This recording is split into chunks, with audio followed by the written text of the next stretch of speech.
Täna oleme Rohukülas Viibi praamil. Ja kui te nüüd mõtlete, et mis asja on küll raudteesaatel Vormsi saarele, siis vastus on väga lihtne. Nimelt Lääne raudtee, kui ta valmis saab, on ühtlasi ka Vormsi saare raudtee.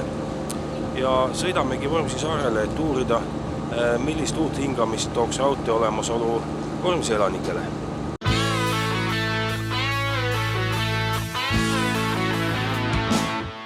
Kord kalalaeva pardal ma kohtasin üht meest, kes kodunt laskis jalga oma kallimoori ees.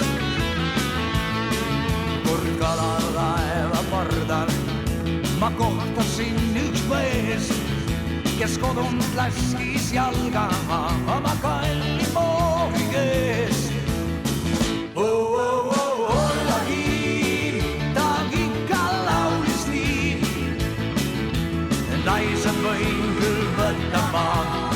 Vormsi saarel võõrustab meid vallavanem Tanel Viks ja räägi siis, mis Vormsid huvitavat vaadata. No, kõigepealt räägime natukene üldse sellest ajaloost ja Eesti rootslastest, et ega sellest nagu väga palju ei teata. Et me selleks, et seda mõista, me peaksime natukene 1000 aastat tagasi. Ja kui on siis Skandinaavias niisugune viikingi kõrgaeg on niisugune tagasi tõmbamas ja on toimunud risti usustamine ning milline situatsioon siis on. Situatsioon on hästi lihtne. Eks meil on tollel hetkel üks olulisemad kaubavahetuspunkte on Novgorod, kuhu siis lõunast jõuavad kaubad ning ida-lääne vahelised kaubateed käivad samasmoodi ju sealt kaudu. Ehk siis see on sõlmpunkt. Paraku on asialugu nii, et siis Novgorodi ehk siis ida-lääne vahelised kaubateid pidi kõik need 3 olulist teed käivad läbi Eesti alade. Ülemine on siis Hankost üle Reveli ja Neevat pidi sisse ja alumised 2 üks on siis Kuolka ja Sõrve sääre vahet vastavat Taugalt pidi ülesse või siis Pärnu tänast Silmajõgi, Emajõgi ja sealt kohta. Ja need 3 kaubateed ehk siis sõlmpunkti ehk siis Soome lahte, Väinamerd ja ka Liivi lahte kontrollivad ju meie esivanemad. Ning mis on salat, et ega see tolleaegne ühiskond ikka väga selgelt selline kauplemisele ja röövimisele orienteeritud, et ega siis see kalapüük ja põlluharimine suurt midagi ei teinud ja ei olnud ka siin suurt mingit erilist demokraatiat, et orje käidi toomas ja väga eits orje sai Skandinaaviast. Et nii see asi käis. Üks aasta ründasime meie Skandinaavias, teine aasta niimoodi tagasi ja see käis suhteliselt pikka aega. Ja siin tuleb ka mõista seda, et see sama kultuuriruum, nii-öelda Skandinaavia, siis Taani, Rootsi, Eesti alad on suhteliselt üks. Ja see suhtlus oli väga-väga tihe. Nii et, ja teine asi, mida mõistma on see, et see navigatsioon oli oluliselt teissugune.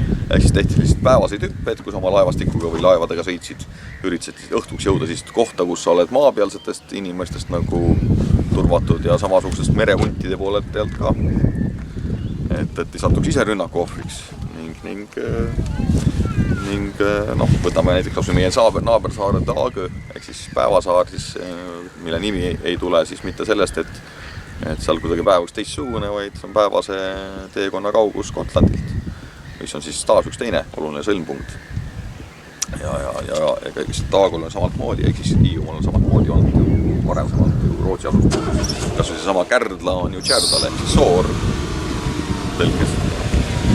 Ja niimoodi see lugu käib ja niimoodi see elu siin käib ja siin samas kultuuriruumis ning mingil hetkel on siis juhtunud nagu see, et see eestlased vahetavad kaupu, nii-öelda kui kilp tõmmatakse masti, aga kui ollakse kaubavahendus nii-öelda turvatsoonist väljas, siis ilmselt ka röövitakse.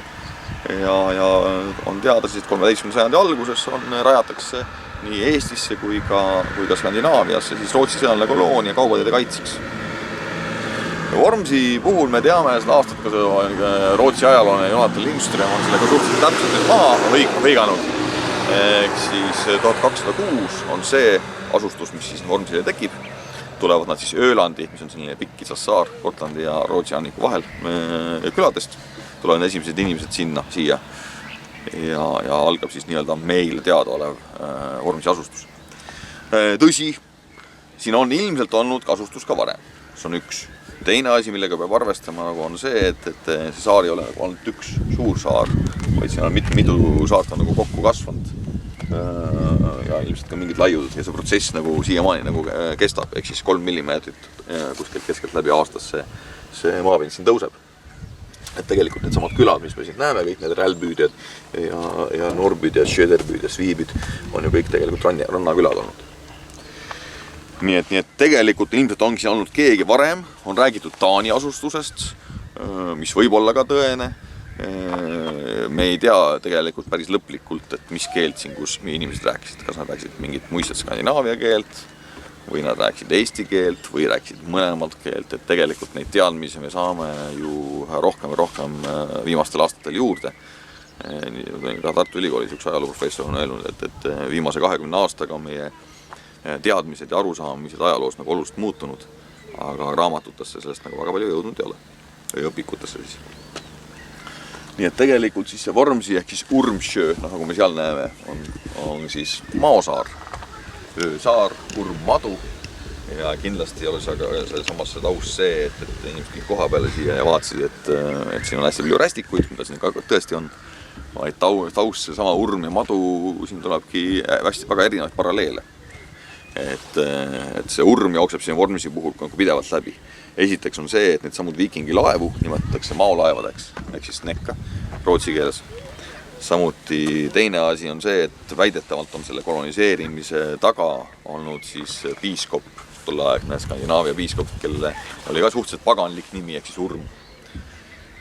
Me võime ka leida niisuguse kiriku juures, me pärast siin näeme, on kõik 2 Olafit, on siis Eesti ajaloos oluliselt Skandinaavia kuningat, üks on siis Olaf Haraldsson, teine on Olaf Tryggvason ja seesama teise Olafi laev, tema oli ka laeval nimi, oli Urmen Lange, ehk siis pikk maolaev tõlkes, võiks ta siis niimoodi umbes vabas tõlkes nagu tähendada, ehk seda Urmi jookseb nagu kogu aeg läbi siit. Et millisele Urmile nagu selle seotud on, ei tea. Lisaks on veel üks legend, mis räägib, et siis algselt on siin veel ennem seda, kui siin teadaolevalt on asutatud, on siin olnud siis viikingormi või Urmi selline baas, sest on strateegiliselt on Vormsi nagu selles mõttes mugavas kohas, kust on hea siis kontrollida nii Väinamerd kui ka Soome lahte ja siis kaaperdada seal laevu ja röövida. Et see on see taust, miks see Rootsi asustus siia üldse nagu tekib ja kuskil 13. sajandile võib-olla ka varem. Ja kuskil 15. sajandini siis surutakse eestlasi rannikust eemale just sellisest strateegilisest kohtades ja tegelikult ka sisemaal. Et kui me vaatame seal näiteks Võrtsjärve kanti, et seal on ka neid Rootsi külasid päris palju. Ja see situatsioon tegelikult muutub kuskil 15. sajandis, kui muutuvad ka navigatsiooni põhimõtted. Et siis segunetakse ja tullakse nagu mandri peale nagu tagasi. Siis eestlased võtavad oma alad nagu ära.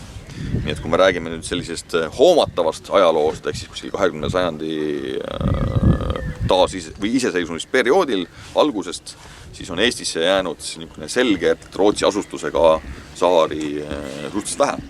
Ehk siis Uudinsolm, ehk siis Osmussaar, kuskil 130 inimest. Sturaraag ja Lillaraag, ehk siis suur ja väike Pakri, kus on siis ka 100 inimesi peal. Ruhnu, ehk siis Ruune, kus on 320 inimest kuskil peal. Noa-Rootsi, mis on tolle hetkel juba pool saarega eestlustega segunenud. Nii kõige suurem selline rootslaste keskus on Vormsi, kus elab siis 1920 umbes 2500 inimest ja nendest 100 on ainult eestlased. Et väga selgelt nagu kovvina on need rootslased siin toimetavad. Üldse on Eesti aladel kuskil 7000 Eesti rootsast. Ja see on siis tollel hetkel, aga ehk siis iseseisvumisperioodi alguses on see seis ning tegelikult ei oska ka nemad veel tol ajal aimata, et mis hakkab juhtuma, ehk siis peale on tungimas teine maailmasõda ning kuidas see suhteliselt kurb lõpp aset leiab, aga sellest me räägime nüüd natuke eemal juba ja tripi ajal, kui sobib.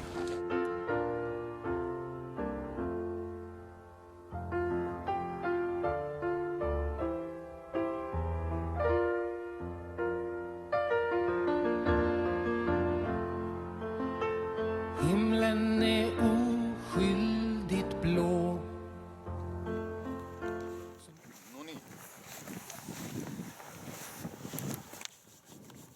kui ennem rääkisime siis algusest, et kus need Eesti-rootslased siia siis tekivad ja millisel põhjustel, jõudsime nagu 1000 aastat tagasi ja siis nüüd lähme suht hoomatavasse kaugusse, et ehk siis 1943-44, kus siis nende lugu tegelikult ära lõpeb.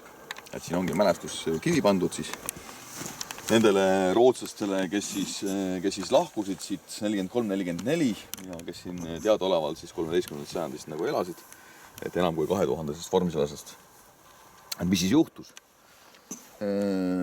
Sellest on tegelikult natukene täpsemalt kirjutatud ka eesti keelde tõlgitud raamatus Rootsi kuninga valge laev, mille on kirjutatud siis Karl Motander, kes on siis oli vabadussõjas, vabatahtlikuna sõdis siin algus rootslaste vabatahtliku hulgas, hiljem Taani Pargeleini kompaniis.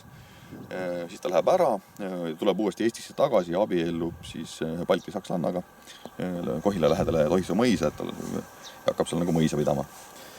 Nüüd 40. aastal ta uuesti lahkub ja naaseb siia siis sõja ajal keskel ja läheb seda olukorda siin, kus siis 43 rootslased kohalikud, kes on nagu mopialused, peaksid mobiliseeritumad olema nagu Saksa sõjaväkke, hakkavad vaikselt nagu üle mere põgenema ning muu seltskond on ka seda meelt, et peaks nagu lahkuma.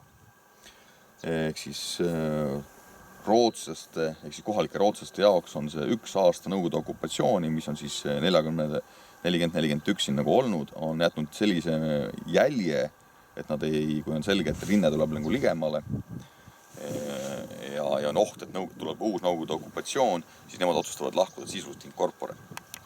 Et see on nagu jah, selles mõttes nagu päris huvitav ja see toimub igal pool, ka Ruhnul, Pakritel, Osmussaarel, ehk siis need rappida saavad ju kõik Eesti alad, Eesti inimesed.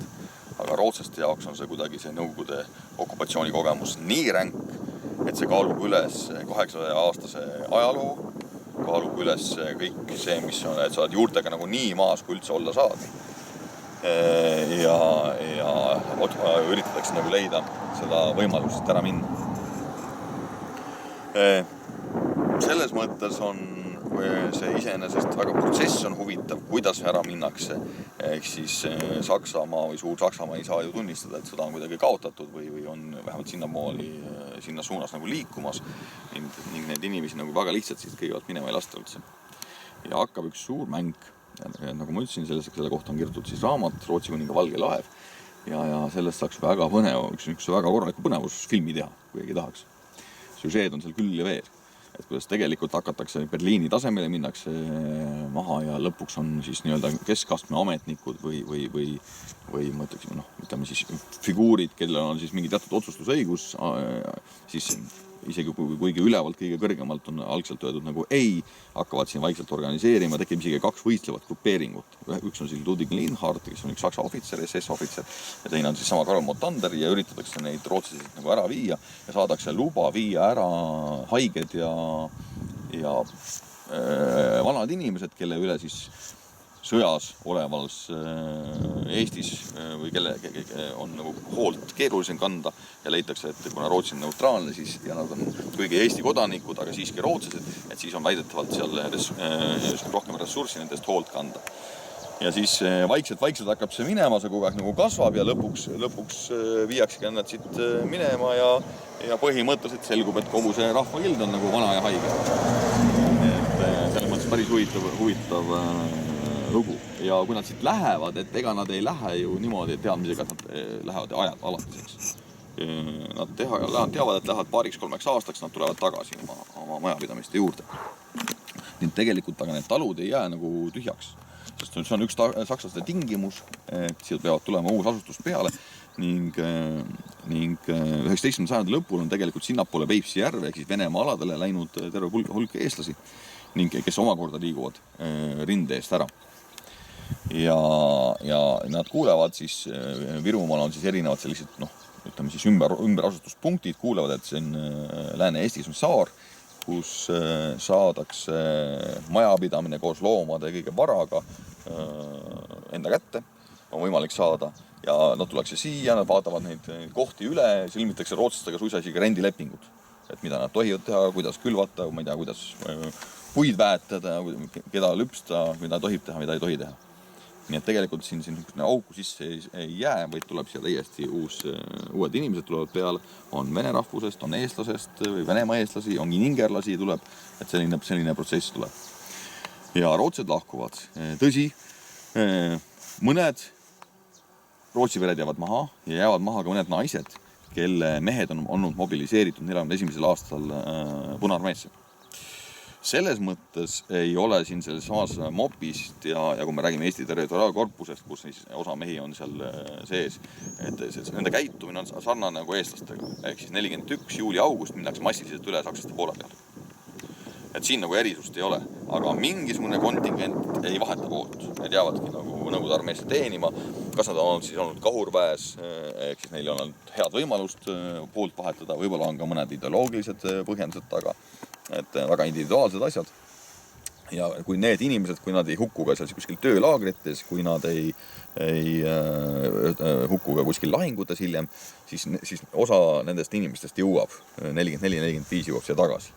Ja osasid ootavad siis naised, osade pered on läinud, väga erinevad situatsioonid ja väga erinevad saatused. Et seetõttu siin mingisugune kontingent ikkagi nagu tuleb tagasi.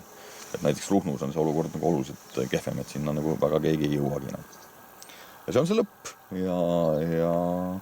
ja tegelikult see sama 800 aastat elati üle Katkud, ma ei tea, tatarlaste ründeretked Ivan Julma ajal, Põhjasõjad, Liivisõjad, kes iganes kõik veel, elatakse üle ja 1 aastat Nõukogude okupatsiooni inimesed otsustavad minna, et see on nagu mõtlemiskoht, et mis siis kui keegi tänapäeval taustalt räägib, et äkki oli nagu tore ka, et ju siis ilmselt ei olnud, kus sellised otsused tehti.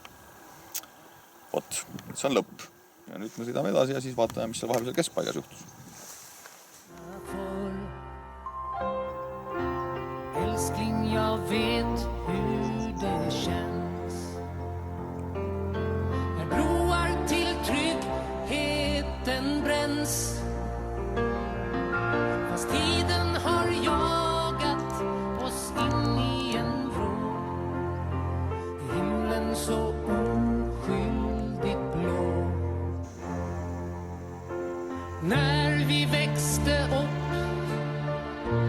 lekte livet, vi var evighetens hopp. Det var helt självklart att vår framtid skulle bli. Meil on siis meil selline MTÜ on siis nagu Vormsi Veri, kes on siis esiteks on lasknud välja siis nüüd 3 raamatut juba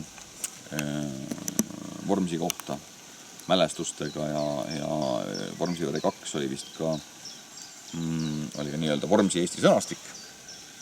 Et kuna see Vormsi keel ei ole nüüd päris selline riigirootsi keel, nagu me mõistame seda.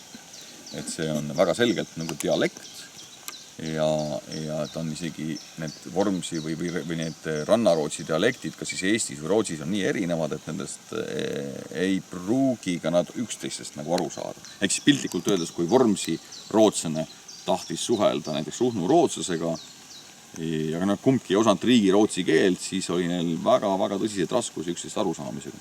Ma olen isegi kunagi teinud testi, et võtsin ühe niisuguse Sven Danellil on üks raamat Kuldrannak ja seal on mõned fraasid on siis Eesti varandavus on Vormsi rootsi keeles või oli ta Noa rootsi Vormsi keeles ja näidanud neid soome rootslastele. Ja siis need kehitsid õllu ja küsisid, mis keel see on, et me ei saanud nagu väga aru. Ehk siis ja väidetavalt on siis see Vormsi rootsi keel on siis sarnane sellisele vana rootsi või vana Skandinaavia keelele, ja väga sarnane ka pidi olema ka islandi keelele, et minul on seda keeruline hinnata, aga loogika on, et kui kuskilt erinevates suundades nagu rännatakse, siis ääremaadel selline arhailisus säilib ilmselt rohkem ja kui Islandil ei ole seal kedagi nad mõjutama, siis siin on muidugi eesti keele mõjud sõltuvalt sellest, kas on siis saare peal või ollakse kuskil Noarootsis on vähem või rohkem nagu täiesti olemas. Ja seesama Vormsi Veri on siis lisaks nende raamatutele on tähistanud ka siis siin ühe niisuguse asja nagu Norbi koolikoha, et tegelikult on siin siis väike seletus olemas, milline see kool oli, kuidas need klassid paiknesid, et siin on näha, siis on 6-klassiline selline kool, kus siis on nagu 1., 2., 3., 4. ja 5. kuus on nagu koos olnud et need koole oli Vormsil päris mitu ja siin erinevatel aegadel, jälle sõltub, kuidas me ajateljele nagu pajutame, et aga on olnud ka erakoole, on olnud õigeusu kiriku juures koole, et siin väga erinevad asjad, see on täiesti pikem jutt. Aga päeva lõpuks, ehk siis 30. lõpuks oli ikkagi üks suur keskne kool oli Hullos, kus siis käidi, mis siis ehitati sinna ja see kool toimib nagu tänaseni. Et täna on siis koolis ja lasteaias kokku, kui mu mälu mind ei peta, kuskil 30 pluss õpilast. Ja tegelikult see kool või kooli koht on siis tegelikult siin samas ongi see vundament on mul selja taga siin näha, et ega siin väga rohkem midagi nagu säilint ei ole, küll aga on siis selles samas selgitavates tekstides natuke on siis räägitud, et kuidas see koolide areng siin toimus ja taas, et nagu ma ütlesin, et siin sõltub, et millist hetke me vaatame, kas me vaatame 19. sajandit ja algust, keskpaika või lõppu või vaatame 20. sajandit, et kogu aeg on ta nagu muutunud ja päris dünaamiliselt, et ja kui me läheksime surnuaeda, siis me võiksime arvestades seda, et kui palju seal on näiteks vigu nendes samas rõngasristidel, siis me ilmselt peame nentima, et siin 19. sajandi alguspoolel oli see kirjaoskus Rootsis pigem kehvapoolne kui hea. Som ögon när barnen är små, att regndroppar faller som tårarna gör. Väga erinevaid variatsioone selle küla nime kohta, et küll on räägitud Mudakülast, et kuna siin on maapind on mere äärsuht madal, on räägitud ka Võõraste külast, et milline neist õige on, siis konkreetselt küla kohta ei ole teada, aga siin jälle see meie rõõmus spetsiifiline S, kus me rõõmsalt siin läbi sõidame. Kas sellest Valgusfoori kohta ka mingi lugu on? Minu mäletus, et Põrnika klubi on seda toonud. See ongi see, mis sa panid siin. Tagasi, jah. Ta töötab täitsa. Nii olen mina sellest nagu aru saanud. Ja ka järgmine küla, mis siit nagu edasi tuleb pärast seda tiibit, on siis Rälbüü ehk siis Revalbüü ehk siis Tallinna küla. Et asja juures konks ongi nagu selles, et ega siis, kui need siin 1206 tulid, et siis ei päris nii need asjad ka ei käinud, et tuldi ja jäädi. Eks siin inimesi on kogu aeg ikkagi, ka katkud on oma tööd teinud, inimesed on põgenenud siin, kattunud konflikti, on juurde tulnud, et see on kogu aeg on tegelikult see protsess nagu läbi selle 800 aasta nagu muutunud. Osa külasid on vanemad, ehk siis Teissaare otsa, kus me pärast lähme, kus on Kärsati. Seda oletakse nagu natukene vanemaks ja asustuseks ja ilmselt ka siis Suure mõisa juures olevad külad.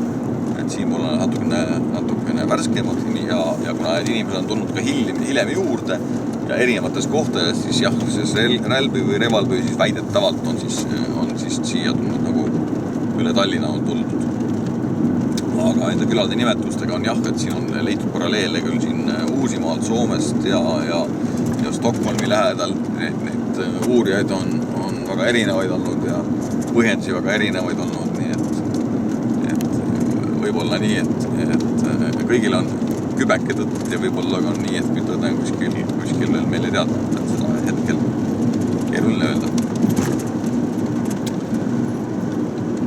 Rälbis on nagu selles mõttes, kuhu me nüüd kohe sisse sõidame, on 2 põnevat objekti.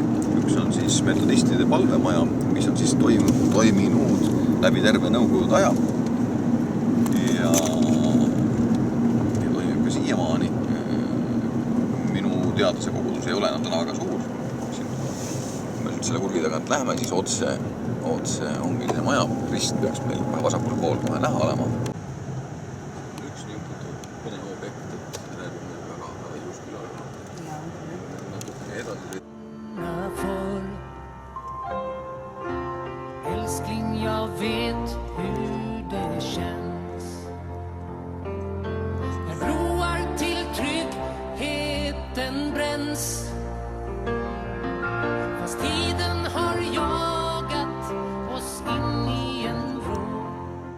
Eesti mastaabis väga unikaalne asi. Ehk siis tegemist vabadusse ausambaga. Aga miks ta unikaalne on, seda ma kohe nagu räägin. Et esiteks ma muidugi täpsustan seda, et see sama alumine tahvel või on siia pandud nüüd mõni aasta tagasi selgituseks. Aga Soansi graafiline leht väidab, et Eestis oli vabadussõja mälestusmärke 153. 3 tükki me saame maha võtta, kuna need on nii-öelda objektid, näiteks Keila linna algkool, mis ei klassifitseeru siis sambaks. Teistes allikates räägitakse, et Vabadusse ausambad on Eestis olnud circa 220, aga kui me hakkame natuke süvenema, siis need ülejäänud umbes circa 70 on pigem sellised hauatähised konkreetsele personaalsele inimesele, mis ei ole nagu klassikalises mõttes nagu Vabadusse ausambad, vaid on pigem nagu hauatähised, kus me siis selgelt leiame selline kokkupuutepunkti siis Vabadussõjaga, mis on siis mingisugune märk väsi peal. Et kui me võtame nüüd 150 ausammast, siis mida siis teatavasti hakati ju lõhkuma Nõukogude võimude poolt 40. aastatel. Ja nende saatus on väga erinev olnud, osale huti ära, osale mehed suutsid ära viia ja ära peita mingid tükid. Teatud kohtades väidetavalt oli siis mehed natukene kiiremad kui lõhkujad, jõudsid ära peita ka terved sambaid, need hästi nagu erinevad storid. Siis teadaolevalt on see ainukene ausammas, mis on nii nagu pandi, nii ta ka seisis. Tegelikult on räägitud rohkem jälle 3, 4, 5, aga siis nende ülejäänud ausammastel tavaliselt on ikkagi midagi muudetud on Nõukogude ajal. Kas mingi tekst on kinni on kaetud, midagi on ära võetud, midagi juurde pandud, et neid natukene nii-öelda seisnud ausammaid on rohkem. Aga ainukene, mis nii nagu pandi, muutumata kujul, nii seisis on meie ees. Kuidas on nagu juhtuda sai? Võiks olla see just, et mõtled, kas ei saadud aru, mis siin kirjas on? Eks neid legende tegelikult, miks see juhtus, on väga erinevaid. Et võta sa nüüd kinni, milline see kõige õigem on, aga fakt on see, et kui me natuke nagu süveneme, siis esiteks jah, meil on siin rootsikeelne tekst. Ja kui me mõtleme selle peale, et 43-44 lähevad rootsikeele oskajad ära, need jääb väga vähe siia. Teine asi on see, et kui te panete tähele, domineerib aasta, püstitamise aasta 1929.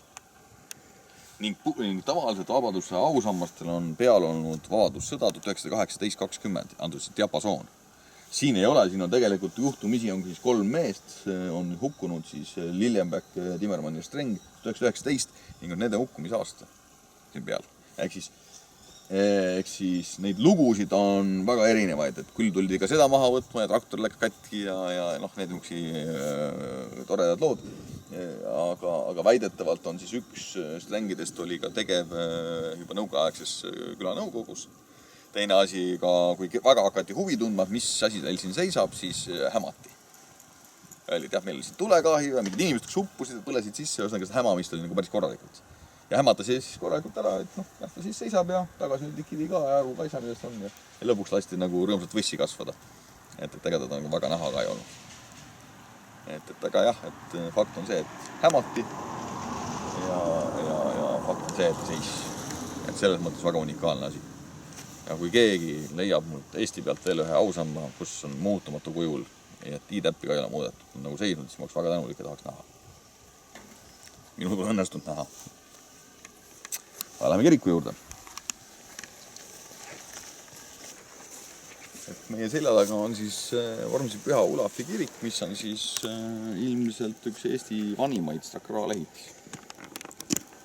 Ja kui me räägime sellest Pühast Olavist, et siis tema hukkus, siis ta oli kuningas, Norra kuningas, ta on läinud ajalukku kui Skandinaavia ristiusustaja, ning ta hukkus aastal 1030 ning kanoniseeriti märtrina. Ning 29. juuli on siis Olavipäev või Olavstaag, kus siis on siis meil 28 õhtul on tavaliselt kesköine missa ja 29 siis Olavipäeva jumalateenistus ning eelmine aasta möödus siis selle kiriku taas pühitsemisest 25 aastat. Et kui me sellest Olavist natukene räägime, tema seostest nagu Eestiga, siis ühte Olavit ma juba mainisin, ehk siis Olav Tryggvasoni, et kelle laev siis Urmen Lange, ehk siis pikk maolaev oli siis, aga tema oli siis ennem Olav Haraldssoni ja temal seos on ka Eestiga olemas, ehk siis ta oli siis eestlaste juures orjane, kuni ta sugused ta üles leidsid ja välja ostsid.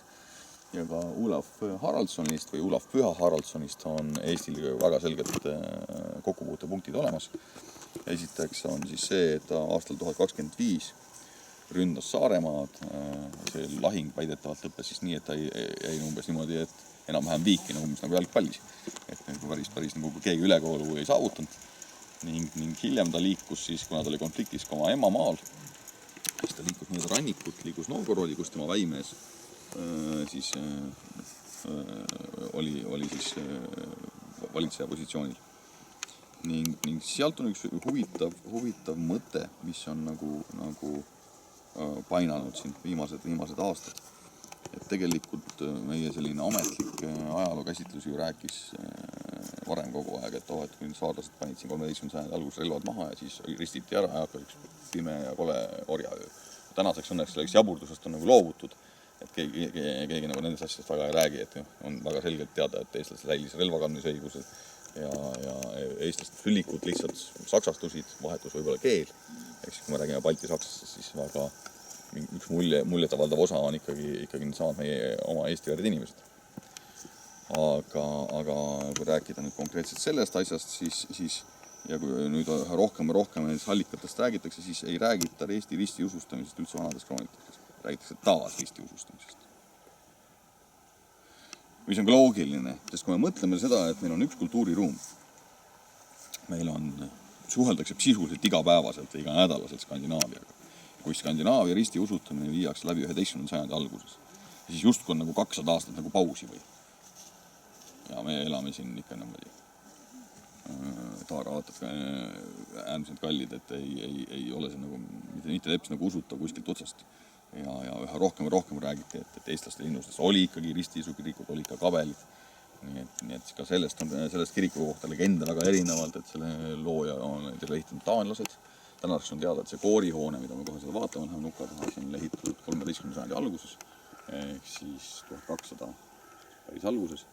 Ning see siinpoolne osa on algselt olnud puidust, see kivist osa on siis tehtud 17. sajandil, et hiline. Nii et ja ka sellest Olaf Haraldsonist ehk siis veel, et kui ta läheb 11. sajandi alguses, seal pärast aastat 1025 läheb nagu Novgorodi, siis meresõitja ja ristiusustaja ning ta sõidab mööda Eesti rannikut.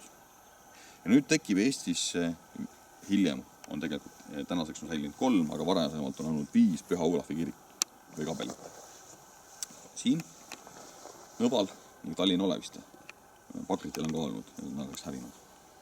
Ja kõik on sadamakohad ja kuskil mujal ei ole just temale pühendatud kirikuid. On meil väga erinevatele pühakutele, aga mitte temale.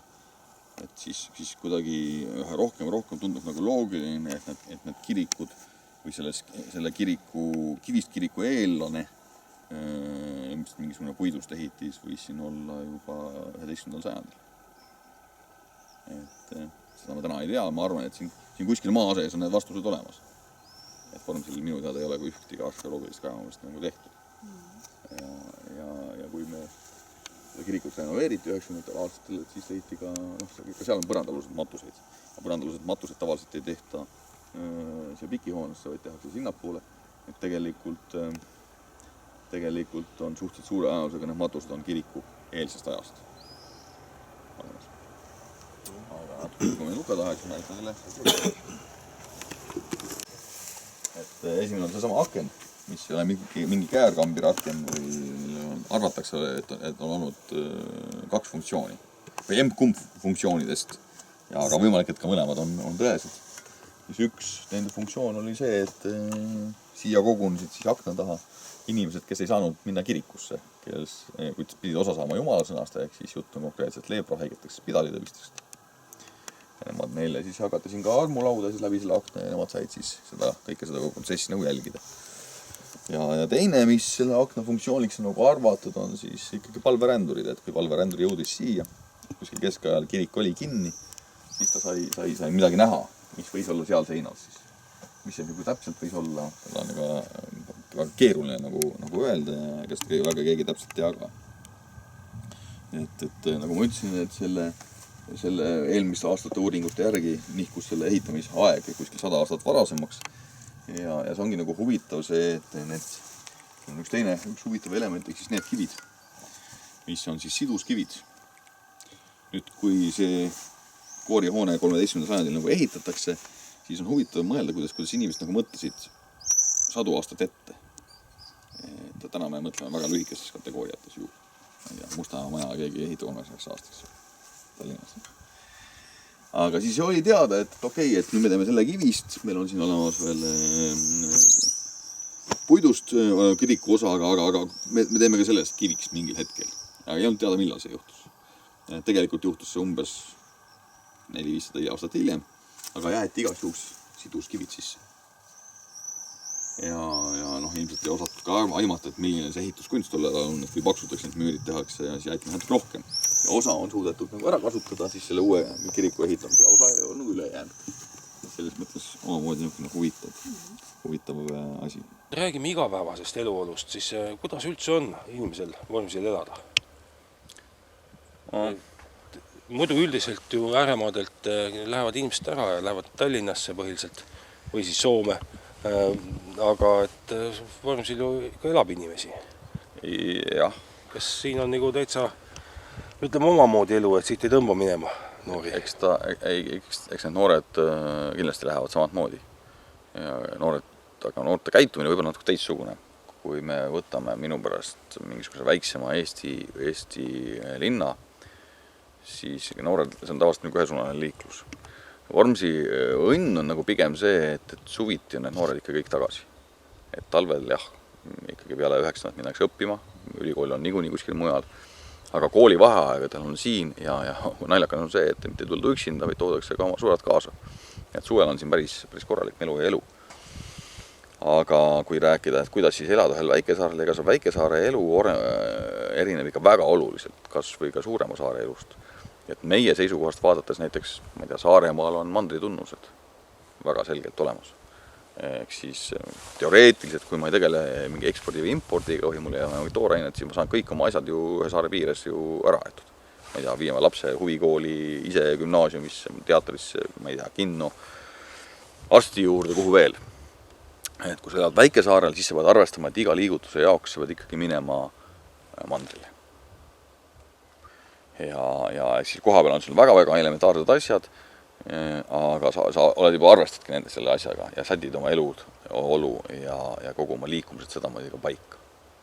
Ja sa sätid ka sellega arvestad juba, et äkki homme on, ma ei tea, veetase liiga kõrge või liiga madal, et ma ei saa oma autoga peale või on tuul liiga kõva, jälgid ilmateadet kogu aeg stabiilse, natuke rohkem kui lihtsalt see, mida sul Aktuaalse Kaamera lõpus räägitakse seal kuskil. Et sa oled nagu natuke monitoorid nagu oluliselt nagu täpsemalt seda situatsiooni ja sätid oma käigud ja asjad sinna peale, et on mingeid asju, mida kunagi ei teki, näiteks kui sul on juhtumisi laps, kes on jalgpallihuviline, siis trennis ta saab ainult Haapsalus käia, siis siin puudub kriitiline mass, et meeskonna sporti harrastada.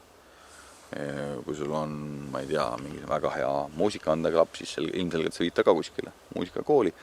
Aga see tähendab automaatselt ka oluliselt suuremat väljaminekut. Sest piltlikult öeldes see praami ja bussi aeg ja siis muusikakool ei suubi omavahel nagu haakuda. Ehk siis kui sul lapsed on vaja muusikakooli viia, siis sa kõigepealt sõidad ka sadamasse, sõidad ise ka autoga üle, viite sinna muusikakooli ära ja sul on vaja tagasi sadamasse jõudma väga kindlal ajal, et uuesti koju tulla. Ehk siis kogu see praami liiklus paneb selle raamistiku nagu väga-väga täpselt paika ja mingid tegevused paika, mida saab teha, mida ei saa teha. Kui nüüd lähemast või kaugemast tulevikus hakkab rong käima Rohuküla ja Tallinna vahet, kas see muudaks saareelaniku jaoks nii mõndagi mugavamaks, et ei pea nagu autot üle vedama iga kord kui pealinna asja või? Jah, absoluutselt. Et selles mõttes, et kindlasti siin on nagu see asi, et esiteks ongi juba siin natukene üldiselt kipuvadki inimestel olema niisugune mandriauto ja saareauto. Et kuna saarel on siis väikesaarte seadusele tuginedes on loodud ka selline lihtsustatud ülevaatuskord, et siis saareautoga päris mandrile ei tohi sõita, aga saare peal tohib. Ja ka arvestades ka sellega, et meile võib meeldida või meile võib mitte meeldida, aga fakt on ka see, et eks see elu rohkem või vähem koondub nagu Tallinnasse. Või õigemini siis töö koondub Tallinnasse. Ja kui selline raudtee nagu on olemas, siis see võimaldab ikkagi nagu väga selgelt nagu lihtsamalt seada oma elu. Et teoreetiliselt oletame, et tavaliselt inimesed, mees-naine kipuvad olema ikkagi nagu sarnaselt käituma sarnaselt mudelilt, et kui isegi üks pooltest saab omale Haapsalus mingisuguse erialase töö, siis tõenäosus, et teine hästi haritud inimene leiab Haapsalu-suguses väikelinnas omale töö, on nullilähedane. Ehk siis niikuinii sa pead nagu ära käima. ja inimesed eelistaksid elada võib-olla siin ja ära käia kiirelt, mugavalt Tallinnas tööl. Et oleme ausad, Haapsalu jooksul ei ole isegi Haapsalu enam tõmbekeskus. Et ikkagi nagu väga selgelt on see, et kui me räägime mingitest inimestest, siis vähem või rohkem linnas peab käima ja nii on. Praegu on siis saarel mingi 250 elanikku. Registri järgi on meil 419. Me oleme isegi kasvanud 4 inimese võrra. 419? 419. Millega need inimesed saarel tegelevad? Millestki nad peavad ära elama? No eks siin on oluline osa ka nendest inimesed, kes on sisse kirjutanud erinevatele põhjustele, kes meelsamini suunavad oma tulumaksu nagu siia. Aga eks siin on väga erinevaid asju, et on mingisugune kontingent, kes suudab siit teha kaudtööd. Näiteks kui sa oled raamatupidaja ja kui sul on hea internetiühendus, siis sa ei pea olema tingimata kontoris kellast kellani. Sa võib-olla käid seal päev 2 oma asju ajamas ja ülejäänud asja saad kodukontoris teha. Et kaudtöö võimalus on üks, mis on väga oluline. Ja see on siin levinud täitsa? Seda siin on, jah, täiesti olemas. Ja ma arvan, et kuna me praegu just teemegi seda lairiba kaabel tõmmatakse sellel aastal Vormsil laiali ja me erinevalt muust Eestist suutsime vältida nagu seda viga, et sul küll kaabel läheb, millest palju räägitud kaabel läheb nagu nina alt läbi, aga nagu haakida või ühendada sinna ei saa, et meil on igas külas siis ikkagi nagu kilp olemas või kapp, kuhu saab ühendada ja igas külas on ka mast. Et juhul, kui sul ei ole võimalust tõmmata siis seda kaablit endale sellest hargnemispunktist, siis sa saad üle õhu selle kiire internetiga kätte. Et me oleme nagu sellel aasta sügiseks peaks nüüd valmis olema, et me oleme seda nagu suutnud nagu arendada. Ja muud, kuidas? Kohalik majandus. Ja kohalikud majandused on see, et eks siin tegelikult selle kõigil on metsaga. Siin on olemas paar väga tubli põllumeest meil, ehk siis on mesinikke, turism, väga oluline asi kindlasti, aga see on suvel ja lühiajaline ja hooajaline. Siis tuleb sellest võtta, mis annab. Siis tulebki võtta, mis annab, sa võid käte peal seista ja igasugused asju välja mõelda, aga turism on Eestis hooajaline ja jääbki hooajaliseks, kui sa ei ole just Tallinnas ei ela. Või Otepääl. Või Otepääl, no jah, Otepääl on teistpidi hooajaline jälle. Et selles mõttes ta jääb nii ehk naa. Et siin sa seda hooaeg nagu väga palju ei pikenda, sa võid seda kuu-2 pikendada, aga ega seda aastaringselt mingit turismi ei tekita, sul puudub see kriitiline mass ja mis siin saadata, aga talvel see ka siis mere või jääolud võivad tingida ikkagi sellise olukorra, kus inimene ei saa päris kindel olla, kas ta esmaspäeval tööle jõuab. Ehk siis ma pean silmas külalist. Ehk siis seda riski võib-olla võetaks nagu vähem. Älskling, jag vet hur det känns när broar till tryggheten bränns. Fast tiden har jagat oss in. See on ka väike brosüür, mis sellest külast nagu räägib, et mida saab sellega kaasa võtta siin vajadusel. Räägitakse, et milline see küla oli ja kus asusid mingisugused talud ja majad ja niisugune väike ajalugu kaasa. Aga siin on nüüd näha, milline see Vormsi, nagu siin on mingisugused õhu- või aerofotod 30-ndatest, et kui lage see oli, kui palju oli maju ja ütleme siin ühe küla baasil juba me näeme siin ühe foto peal ainuüksi 6 või 7 tuulikut. Et see on selline tüüpiline Vormsi, et see, mida me siin täna näeme, et see on tänase päeva tüüpiline Vormsi, aga ajalood, mitte ajalooline. Ja siin on ära tähistatud siis erinevad kohad, kus olid põllumajad, kus on koolimajad, kus on palvemajad. Siin on nagu väga huvitav sellest sumpküla struktuurist nagu aru saada. Kabeliküngas ja ilmselt vanad surnuaiad, et selle järgi on võimalik siin leida ja avastada seda küla nagu päris ilusti, et loodetavasti selle eeskuju najal suudame siis samu asju teha ka muudes külades.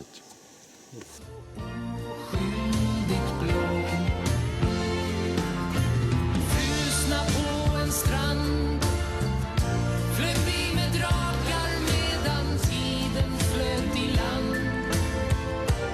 Vi var barn som ingen ondska kunde nå.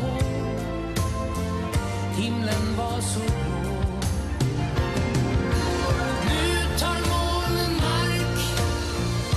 Jag var förblindad av att solen sken så stark. Men mina ögon kommer alltid le mot dig. Kan det begäras mer av mig?